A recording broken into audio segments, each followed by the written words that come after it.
Ken. This is on page 85, and we're reading about Maze Craze. Now, before we begin, if you're just tuning in, you're watching Video Gamers Oasis on TikTok, and also available on YouTube, Video Gamers Oasis. Make sure to follow me on TikTok, subscribe to Video Gamers Oasis, click the notification bell, we'd appreciate it. Send some love, send some likes. We're learning about the history of video game artwork from the Atari corporations. The book is called Art of Atari by Tim Lapetino. Encourage you to get the book yourself. We're reading about box artwork. Here's the game box. Maze Craze, trademark. A game of cops and robbers. Video computer system, trademark. Game program, trademark. We have 256 games.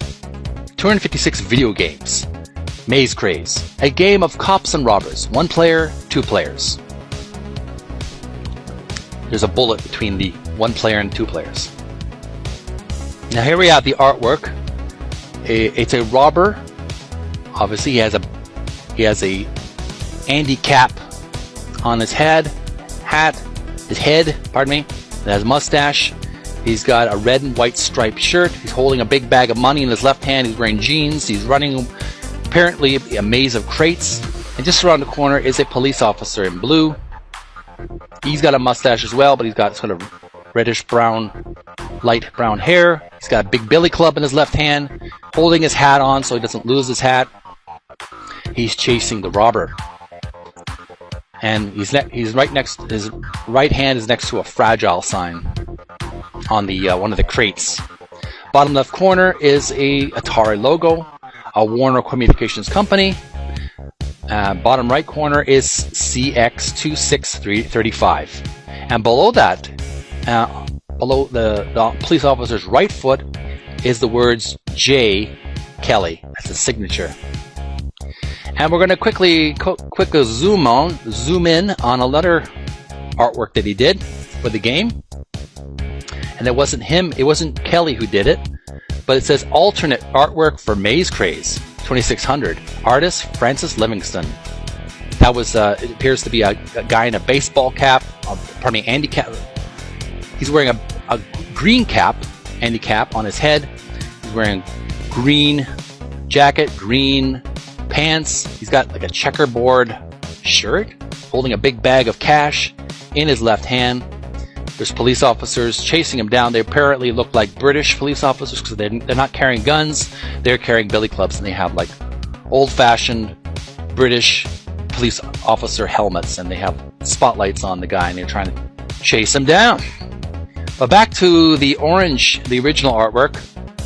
The game packaging for Maze Craze 2600, artist James Kelly. So that was the artwork for the game box that was used. It was by James Kelly, and the new artwork, not the new artwork, the alternate artwork that was not used was from Francis Livingston. Well, it may have been used in Britain possibly, but it's not being used in the American version for sure. And here is a close-up of the gameplay. Let's have a little zoom in on the actual game screen. It's a maze, obviously. Black screen on top. Black screen and orange and green. Top of the screen is a green number 1. Middle of the screen is a green number 1. And the top right corner of the screen is green number 1. Below that is an orange background with a green maze.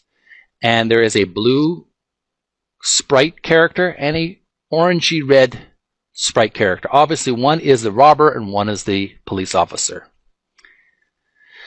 I'll let you guess which one is which. Moving on to the actual description of the game. Maze Craze. Maze Craze allows players to control one of 2 police officers, either red or blue, and to navigate them through a maze of city blocks. Along the way, players have to contend with armed robbers, blockades, and other challenges in a race to exit the maze first with a staggering 256 game variations. Page 85. All right, there you have it, folks. That is the second game box that we're looking at today. Now